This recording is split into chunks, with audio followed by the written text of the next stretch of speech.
नमस्कार माऊली भक्त हो. जय गजानन. गण गण गणात बोते, गण गण गणात बोते. हिंदू पंचांगानुसार सर्व पितरी अमावस्येचा प्रारंभ 1 ऑक्टोबर रोजी रात्री 9:40 होणार असून 2 ऑक्टोबर रात्री 2:19 पर्यंत असेल. या अमावस्येला मोक्षदायिनी अमावस्या असे म्हणतात. या दिवशी केलेले उपाय किंवा तोटके खूप प्रभावी मानले जातात. चला तर जाणून घेऊया कोणते उपाय सर्व पितरी अमावस्येच्या दिवशी करतात. जर तुम्ही नोकरी शोधत असाल तर सर्व पितरी अमावस्येच्या दिवशी एक लिंबू घेऊन देवघरात ठेवा आणि रात्री 7 वेळा तुमच्यावरून उतरून टाका. त्या लिंबाचे 4 तुकडे करून 4 दिशांना फेकून द्या. यामुळे तुमच्या करिअरमध्ये शुभ लाभ होईल. तुम्हाला नोकरीचा योग येईल. सर्व पितरी अमावस्येच्या दिवशी घरातील ईशान्य कोणात गाईच्या तुपाचा दिवा लावा. यासाठी जी वात वापरणार आहात ती लक्षात ठेवा, लाल रंगाची असली पाहिजे. ती लाल रंगाच्या धाग्यापासून वात तयार करून ती दिव्यात घाला आणि दिव्यात केशर आणि थोडेसे काळे तीळ घाला.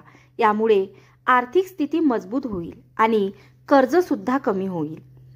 सर्व पितरी अमावस्येला रात्री काळ्या कुत्र्याला तूप लावलेली पोळी किंवा भाकरी खायला द्या.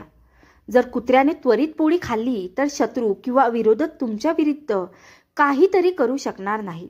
तसेच या दिवशी तामसी भोजन, नशा करणे, खोटे बोलणे तसेच अनैतिक कार्य करू नये. यामुळे पूर्वज नाराज होतात.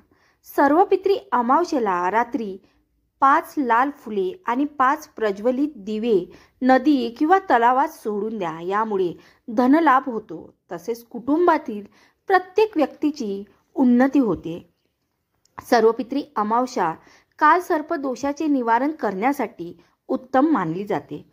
सकाळी स्नान करायचे आणि ध्यानधारणा झाल्यानंतर चांदीचा नाग, नागिनीची पूजा करावी. त्यावर पांढरी फुले अर्पण करून हे सर्व पाण्यात प्रवाहित करून घ्यावे. यामुळे कालसर्पाचा दोष कमी होतो आणि तुम्ही जे काही ठरवले आहे ती कामे नक्की पूर्ण होतात. सर्व पितरी अमावस्येच्या दिवशी बाबूळच्या झाडाखाली पितरांसाठी भोजन ठेवावे. त्याचबरोबर कच्चे दूध, 2 लवंगा, थोडे बत्तासे आणि काळे तीळ पितरांना अर्पण करावे. यामुळे करिअर, नोकरी तसेच दैनंदिन जीवनातील समस्या कमी होतात. तसेच नकारात्मक शक्ती तुमच्यापासून दूर राहते. असे म्हणतात सर्व पितरी अमावस्येच्या दिवशी पूर्वजांचा निवास पिंपळाच्या झाडात असतो.